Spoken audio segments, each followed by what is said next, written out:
আসসালামু আলাইকুম সবাইকে স্বাগতম আমার ইউটিউব চ্যানেলে। আমি সামিয়া ইসলাম বলছি। আজ আমি আপনাদের সাথে শেয়ার করতে যাচ্ছি রেস্টুরেন্ট স্টাইলে চিকেন তান্দুরি রেসিপি। আজকের রেসিপিতে সম্পূর্ণ চিকেন তান্দুরি আমি চুলায় তৈরি করে দেখাবো, তাই আপনাদের জন্য খুবই গুরুত্বপূর্ণ হতে যাচ্ছে। একই ভিডিওতে থাকছে গ্রিল সস এবং অবশিষ্ট মশলা দিয়ে আরও একটি সস রেসিপি। আশা করি আমার আজকের রেসিপিটি আপনাদের কাছে ভালো লাগবে। আর বরাবরের মতো বলে নিচ্ছি, ভিডিওটি স্কিপ করে দেখবেন না, তাহলে অনেক কিছুই বাদ পড়ে যাবে। তো আজকের মূল রেসিপিতে যাওয়া যাক।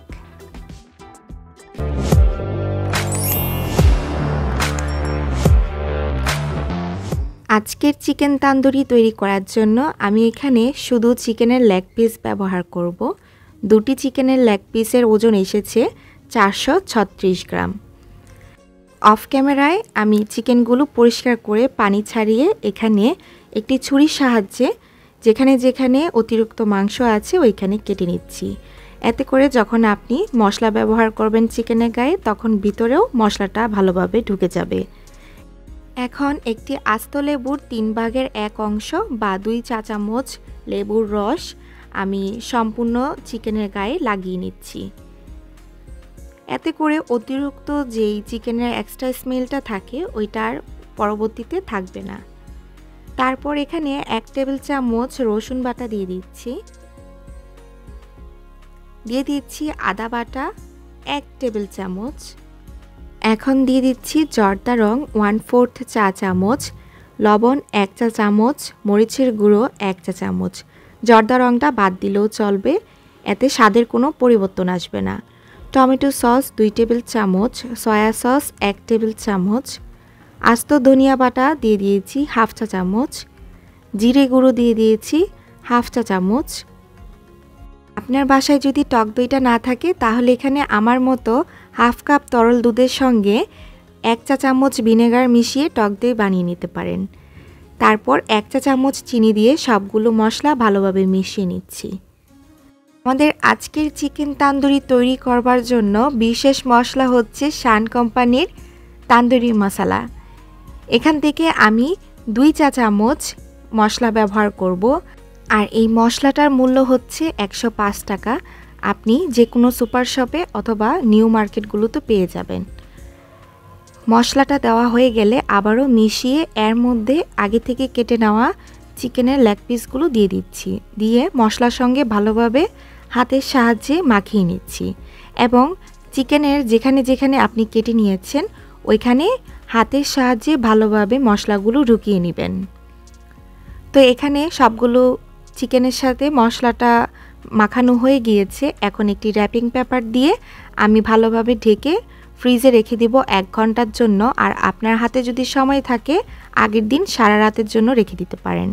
এখন গ্রিল সস তৈরি করবার জন্য 2টি আস্ত কাঁচা মরিচ, ছোট সাইজের রসুনের কোয়া 10টি পরিষ্কার করে নিয়েছি, 2 টেবিল চামচ আস্ত সরিষা কিছুক্ষণ পানিতে ভিজিয়ে রেখে তারপর এখানে নিয়ে পাটায় পিষে নিব।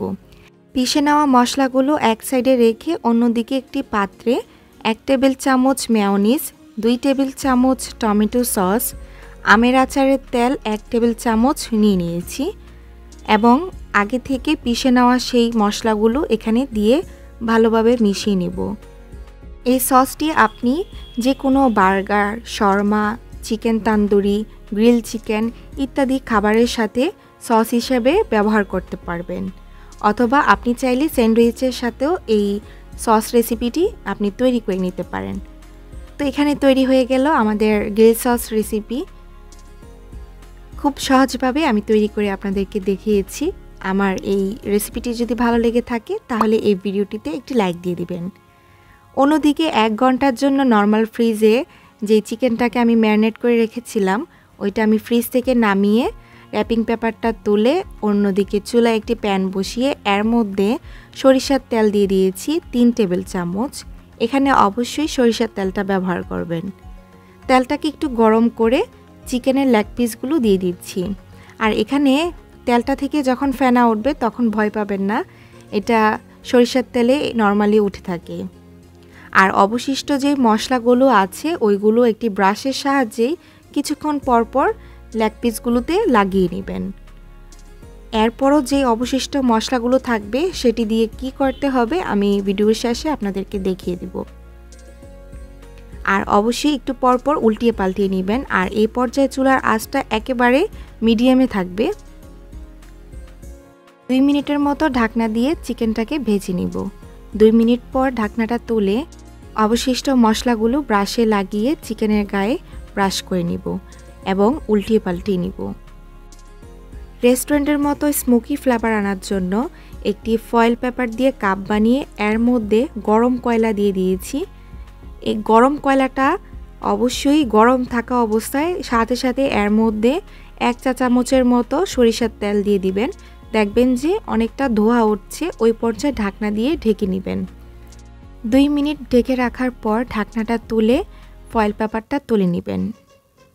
আর আপনাদের বাসায় যদি ফয়েল পেপার না থাকে যে কোনো ছোট পাত্রে স্টিলের এখানে চিকেনের সাথে দিয়ে তারপর কয়লাটা দিতে পারেন।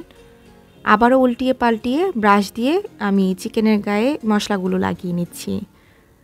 প্রায় এখানে 5 মিনিট পর তৈরি হয়ে গেল আমাদের তান্দুরি চিকেন। এই সম্পূর্ণ চিকেন তান্দুরিটি তৈরি হতে সময় লেগেছে 10 মিনিট কি 10 মিনিটের বেশি হবে। এখন আমি এই প্যান থেকে তান্দুরি চিকেনটাকে আমি তুলে নিচ্ছি। এখন আপনাদের অনেকের মনে প্রশ্ন আসতে পারে অবশিষ্ট মশলাগুলো দিয়ে কি করা যায় বা আমি কি করেছি। অবশিষ্ট মশলাগুলো প্যানের মধ্যে দিয়ে দিচ্ছি। এখন নেড়ে চেড়ে নিচ্ছি 5 মিনিটের মতো। যখন মশলাগুলোর মধ্যে যে এক্সট্রা পানিটা থাকে সেটা শুকিয়ে যাবে এবং মশলাগুলো প্যানের সাথে লেগে যাচ্ছে আপনি বুঝতে পারবেন, ওই পর্যায়ে চুলাটা বন্ধ করে এই সসটা তুলে নেবেন। আপনি বাসায় তৈরি করলে বুঝতে পারবেন এই সসটা কতটা মজাদার। আপনি গ্রিল তৈরি করেন বা তান্দুরি তৈরি করেন না কেন, এই সসটা এভাবে যখন রেডি করে নেবেন তখন আপনি নান রুটির সাথে বা গ্রিল চিকেনের সাথে অথবা তান্দুরির সাথে আপনি খেতে পারবেন। তো আমাদের আজকের চিকেন তান্দুরি তৈরি হয়ে গেল। কমেন্টস করে জানাতে ভুলবেন না আমার আজকের রেসিপিটি আপনাদের কাছে কেমন লেগেছে। আমি চেষ্টা করেছি সহজভাবে আজকের চিকেন তান্দুরি চুলায় তৈরি করে দেখানোর জন্য। ভিডিওটি একটু হলেও যদি আপনাদের কাছে ভালো লেগে থাকে তাহলে অবশ্যই আমার চ্যানেলটি সাবস্ক্রাইব করে নেবেন এবং আপনার ফ্যামিলি ও ফ্রেন্ডসদের সাথে এই রেসিপিটি শেয়ার করে নিতে পারেন। এতে করে তারাও নিত্য নতুন রেসিপি দেখে শিখে নিতে পারবে। আজকের চিকেন তান্দুরির সাথে পরিবেশন করার জন্য আজকের ভিডিওতে দেখানো 2 ধরনের সস নিয়ে নিয়েছি এবং নান রুটি তৈরি করে নিয়েছি। যারা নান রুটি তৈরির রেসিপি দেখতে চান তাদের জন্য আমি লিঙ্কটা উপরে আই বাটনে বা ডেসক্রিপশন বক্সে দিয়ে দিব, আপনারা দেখে নিতে পারেন। চিকেন তান্দুরিটা কতটা নরম হয়েছে তা নিশ্চয়ই ভিডিও দেখে বুঝে গিয়েছেন। আশা করি আমার আজকের রেসিপিটি আপনাদের কাছে ভালো লেগেছে। যারা আস্ত মুরগি দিয়ে গ্রিল চিকেন চুলায় ও ওভেনে তৈরি করতে চান তাদের জন্য 2টো রেসিপির লিঙ্ক আমি নিচের ডেসক্রিপশন বক্সে দিয়ে দিব, আপনারা দেখে নিতে পারেন অথবা উপরে আই বাটনে আমি লিঙ্কগুলো দিয়ে দিচ্ছি। আজকের মতো এখানেই বিদায় নিচ্ছি। আল্লাহ হাফেজ।